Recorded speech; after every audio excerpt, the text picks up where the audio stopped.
Prabhas handsome, खूबसूरत 24 साल का यंग लड़का था, लेकिन कुछ दिनों से इस मेट्रो सिटी में भटक रहा था।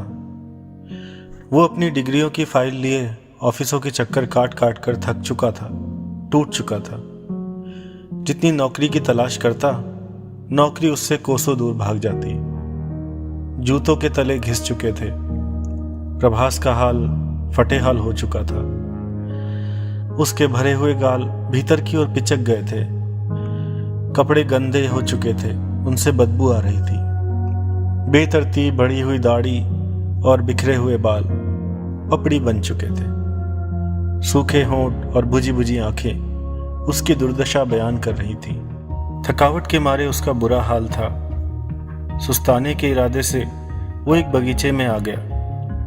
बेंच खाली देख वो उस पर अधलेटा सा बैठ गया।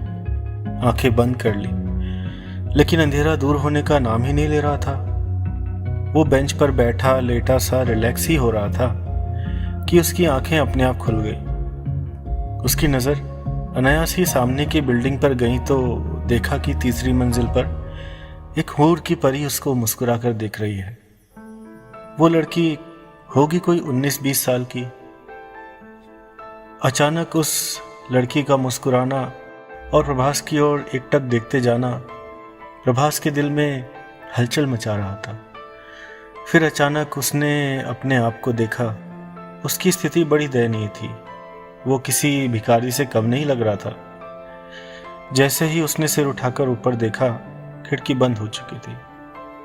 उसे लगा खिड़की फिर खुलेगी, मगर काफ़ी इंतज़ार के बाद जब खिड़की नहीं खुली तो नहीं खुली।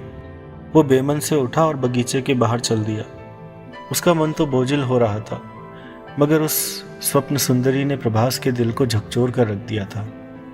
वो अपना स्ट्रगल, परेशानी, चिंता कुछ पल के लिए भूल ही गया था। उसे एक सुखद अनुभव हो रहा था।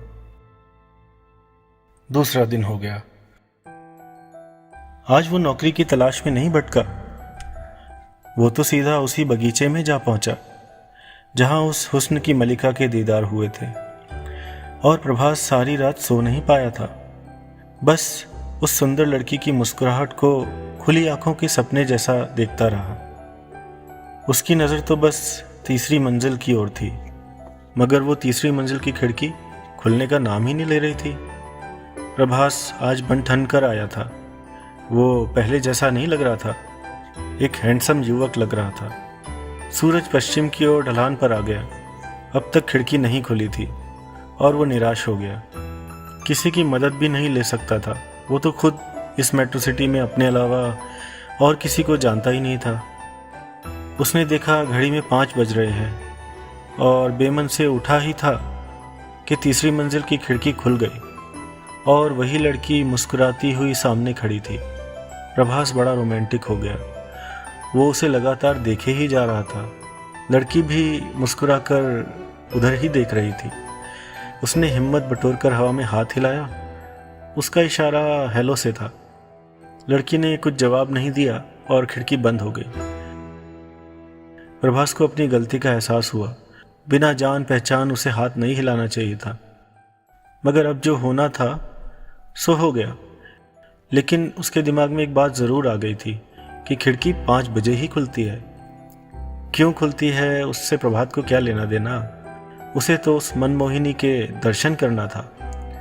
तीसरे दिन भी वो समय पर पहुंच गया।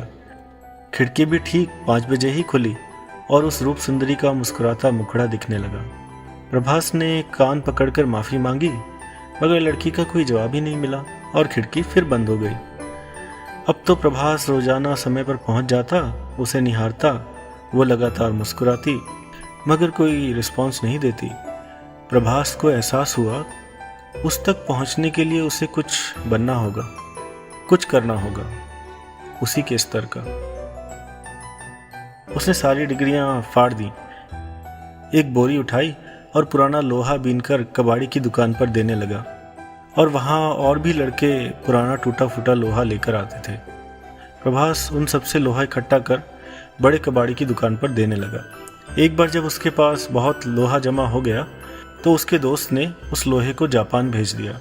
जापान वालों ने उसकी अच्छी कीमत दी अब वो सारा लोहा अपने शहर से इकट्ठा कर जापान ही भेजने लगा।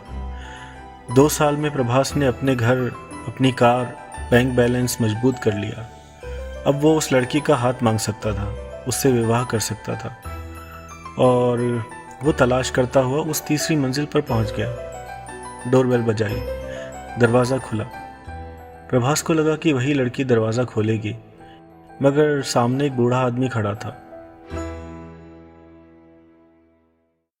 बूढ़े ने कहा, कहिए।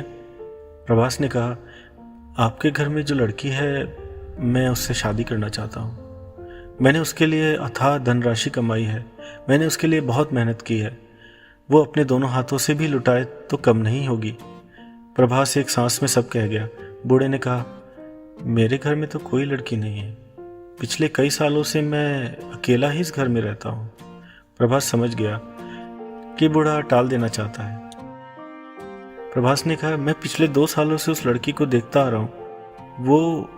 वो मुझे देखकर सिर्फ मुस्कुराती रहती है और फिर खिड़की बंद कर लेती है। समय की भी बड़ी पाबंदी है। वो शाम 5 बजे खिड़की खोलती है। बूढ़ा ठहाका लगाकर हंसा और फिर हंसी रोककर बोला, जिसे तुम लड़की समझ रहे हो वो एक पुतला है।